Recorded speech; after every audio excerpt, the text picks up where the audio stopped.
আমি শুধু পছন্দ করি, ভালোবাসি। মৌসুমী ম্যাডামের সাথে আমার একটা ভালো বন্ডিং, ভালো বিয়ে তো বন্ধুত্ব। হয় নাই। কিন্তু সানি ভাইয়ের যে এই কমেন্টের পরে আপনার কি মনে হয় না যে অনেক নেগেটিভ ইম্প্যাক্ট আপনার মধ্যে পড়ে যাবে? মানুষজন যারা আমার নেভিটা আমার অনেক বড় ক্ষতি করেছে। কেন ক্ষতি করেছে? উনি উম কিন্তু আইনগতভাবে বলছে যে না, আপনার না, আইনগতভাবে উনিই তো বেআইনি।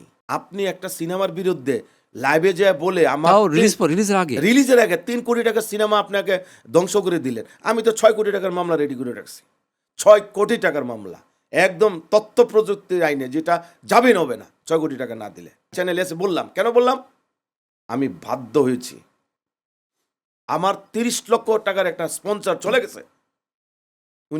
উনার হাসব্যান্ড আর হ্যাঁ, উনি এটা বলে হ্যাঁ, ৩০ লক্ষ টাকার একটা হ্যাঁ, স্পন্সর। এটা তো ক্ষতি হওয়ার স্বাভাবিক। কারণ আমরা জানি এটা তো এর আগেও আমরা দেখলাম যে এই যে আপনার যে ক্ষতিগ্রস্তের ব্যাপার, এর আগেও আপনি দেখলাম যে সামাজিকভাবে আপনি ক্ষতিগ্রস্ত হয়েছেন কিনা জানি না। 100%। যে হঠাৎ করে আমি দেখলাম সামাজিক যোগাযোগের মাধ্যমে বলা হলো, সেটাও আমি জানি না কিভাবে না, বলা হয়েছে, আমি বুঝতে পারছি। আপনার সাথে মৌসুমী বিয়ে ম্যাডামের বিয়ে হয়েছে। আমি বিয়ে করেছি। বিয়ে করেছে। আপনি দেখেন, ওরা কিন্তু ফেজে আসে নাই।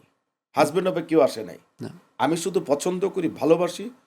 মৌসুমী ম্যাডামের সাথে আমার একটা ভালো বন্ডিং, ভালো বিয়ে তো বন্ধুত্ব। হয় নাই। ভালো বন্ডিং। না, আপনি কিন্তু অ্যান্সার দিলেন না। না, এসব আনসার দিতে হবে না, দেওয়া লাগে না।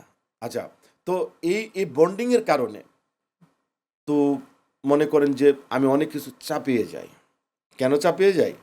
কারণ মৌসুমী ম্যাডামের মধ্যে এমন কিছু জিনিস আছে, তার ব্যক্তিত্ব আছে, তার কমিটমেন্ট ঠিক রাখে। সকাল ৮টায় আমার সেটে বিংহামটন থেকে ৬ ঘন্টা ড্রাইভ করে চলে আসছে। এসে মেকআপ দিয়ে আমাকে ফোন দিয়েছে, আসো। আমি তখন ঘুম থেকে উঠি নাই, কারণ এর আগের রাত্রে আমি রাত ৪টা পর্যন্ত শুটিং করছি। এই মানুষটা অ্যাক্টিং এত পছন্দ করে, এই জন্য প্রিয়দর্শনী হয়েছে। আমি তার কাছে শিখি, শিখতে তো দোষ নাই, না, না, না, কেন শিখতে দোষ হবে কেন? তাই না? হুম। সে তো অনেক সিনেমা কিন্তু করেছে, আমি আপনি অনেক নাটক আমার করেছি। কিন্তু আপনার এই জিনিসটা ভালো লাগতেছে যে আপনি কিন্তু আপনার বিরুদ্ধে যাওয়ার পরেও কিন্তু আপনি ওনার মানে প্রশংসাই করছেন সবসময়। আল্লাহ যার হ্যাঁ। সত্য তা বলতে হবে, নাহলে উপর আল্লাহ মানবে না তো। তো তাহলে আমি মৌসুমী ম্যাডামকে যত পছন্দ করি, তার হাজবেন্ড এত পছন্দ করে কিনা জানি না। আরো কিছু বলার আছে? তাহলে তো মানে মানুষ যে বলে যে আপনি বিয়ে করছেন, মানে আপনি না, তার হাজবেন্ডের চেয়ে বেশি বলতেছেন। এইটা প্রমাণ পাবে, এইটা টোটাল প্রমাণ পাবে কন্ট্রাক্ট মেরে সিনেমাটা যখন দেখবেন, হুম। তখন উত্তর পাবেন। আমি এটা কিছু বলবো না। আপনি কিছু বলবেন? না, কেন বলবো? কারণ আমার ক্রাশ, আমার ভালো লাগার মানুষকে নিয়ে অনেক কিছু বলবে। আমি একা প্রতিবাদ করেছি, দেখছেন? তারা না, কেউ আপনার সাথে তো মিডিয়াও আপনার সাথে আছে। এই যে কতগুলো টিভিতে আপনার ইন্টারভিউ নিচ্ছে, আমরা আপনাকে 100%। ডাকলাম। আপনি আমি আপনাকে বললাম যে আমার এই শোতে কিন্তু রেগুলার শোতে কিন্তু আমরা দেখা যায় যে আসলে মানে হঠাৎ করে কোনো সিনেমার প্রমোশন বা এইসবে কিন্তু আমরা আপাতত ডাকি না কাউকে। আমি কিন্তু আজকে সকালে শোনার পরেই আপনাকে ডেকে নিয়ে আসলাম যে আপনাকে দেখলাম যে আপনি ফ্রি আছেন কিনা। আপনি ফ্রি ছিলেন না অনেক। অনেক ওকে আজকে হ্যাঁ, প্রায় ১০০ ইন্টারভিউ। তো আমি আমি আমি পাগল কেন হয়ে যাচ্ছি। আমি নিয়ে আসলাম, তো আপনাকে ভালোবাসি বলে তো নিয়ে ভালোবাসা আসলাম। 100%। যাতে এবং আপনার যাতে এই ফিল্মটার ব্যাপারে মানুষ জানে পজিটিভ, এই যদি একটা মানুষ শোনে, আপনি তো না, না, স্বাভাবিক। এখানে আরেকটা কারণ আছে। হুম। আমি আপনি ফোন দেওয়ার পরে আমি জানি এটা আপনি উপস্থাপনা করেন এবং আপনার এই প্রোগ্রামটার একটা গ্রহণযোগ্যতা আছে। আমি জেনেই আসছি। কিন্তু আমাকে যে কোনো চ্যানেল ডাক দিলে যাচ্ছি না। কারণ আমার টাইমটা এখন খুব শর্ট টাইম। কারণ এখন আমার এই কাজ চলতেছে অনেক। তো যখন দেখলাম যে এটা একটা হিট অনুষ্ঠান আপনাদের এবং সেলিব্রিটি ছাড়া এখানে আপনারা করছেন না। চ্যানেলে এসে এটা গুরুত্বপূর্ণ একটা তা আমি বললাম যে ঠিক আছে। এখানে যে ঠান্ডা মাথায় কথা বলি।